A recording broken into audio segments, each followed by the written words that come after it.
दैनिक महासागरनं याच स्तंभातून 10 दिवसापूर्वी जे चांद्याविषयी भाकीत वर्तवलं होतं ते तसेच्या तसेच तेथील भांडखोर नेत्यांनी खरे करून दाखवलं आहे। पूर्वी चंद्रपूरला चांदा असं म्हणायचे, त्यामुळे चंद्रपूर म्हणजे चांद्यातील वांदा कशामुळे झाला याची खबरबात घ्यावी लागेल। एकेकाळी महाराष्ट्रासह देशावरती राज्य करणाऱ्या राजकीय पक्षांचे सध्या जे काही धिंडवडे निघत आहेत ते बघितल्यानंतर त्यांची क्यू करावी की त्यांच्यावरती हसावं हेच समजत नाही।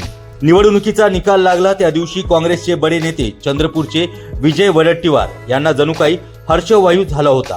त्यानंतर खासदार धानोरकर गट आणि आमदार वडेट्टीवार गट दोन्ही जोरजोरात गटांगळ्या खात होते। आपल्या भांडणामुळे आपण आपल्याच पायावरती धोंडा मारून घेतो आहोत हे त्यांना समजत होतं, पण उमजत नव्हतं। चंद्रपुरातील भाजपाचे नेते सुधीर मुनगंटीवार यांनी आपलाच महापौर होईल असं जाहीर केलं होतं।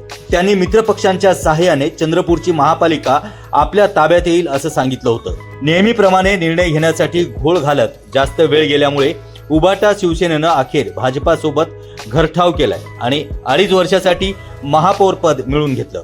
त्यामुळे चांद्यामध्ये म्हणजेच चंद्रपुरात आज भारतीय जनता पक्षाचा महापौर निवडून आला आहे। वर्षभरात भारतीय जनता पक्ष किती प्रगती करू शकतो, किती नगरसेवक आपल्याकडे वळू शकतो हे आम्हाला ठाऊक नाही, पण एक गोष्ट मात्र नक्कीच आहे की आता यापुढील 5 वर्ष सर्वाधिक सदस्य संख्या असलेल्या काँग्रेसला चंद्रपुरात स्थान मिळणार नाही।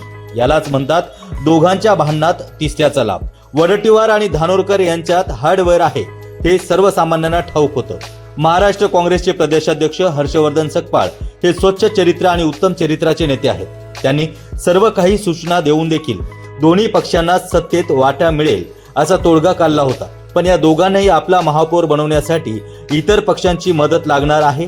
त्याकरिता प्रयत्न करावे लागतील, त्यांना पदे द्यावे लागतील हे नेहमीप्रमाणे कळवलेही नाही आणि त्यामुळेच जमलेही नाही।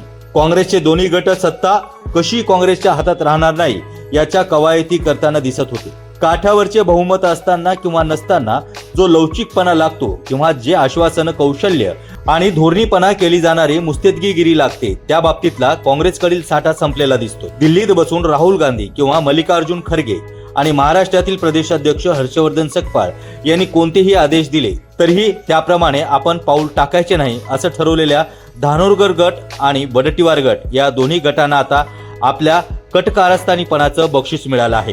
ते बक्षीस सिरावरती घेऊन दोन्ही गटांनी आपला कुप्रसिद्ध धांगडधिंगा यापुढे आनंदाने सुरू ठेवावा आणि भारतीय जनता पक्षाने ढोल लावून नृत्य करत सत्तानंदांचा हा भांगडा मनसोक्त उपभोगावा हीच काँग्रेसला श्रद्धांजली ठरेल। तुझं वनराजा काय ग्रहदशा आली, सत्ता ही पारिजित झाली, आता जंगलात वेचू गोवऱ्या, सावरा कसुरे सावऱ्या या ओळीप्रमाणे काँग्रेसच्या पानिपताचं रहस्य दडलेलं आहे। काँग्रेसच्या गलथानावरती एखादा चित्रपट काढण्याचं ठरवलं तर त्यात चंद्रपूर कांडाचाही उपयोग नक्कीच करावा, त्यामुळे निर्मात्याला गडगंज फायदा होईल।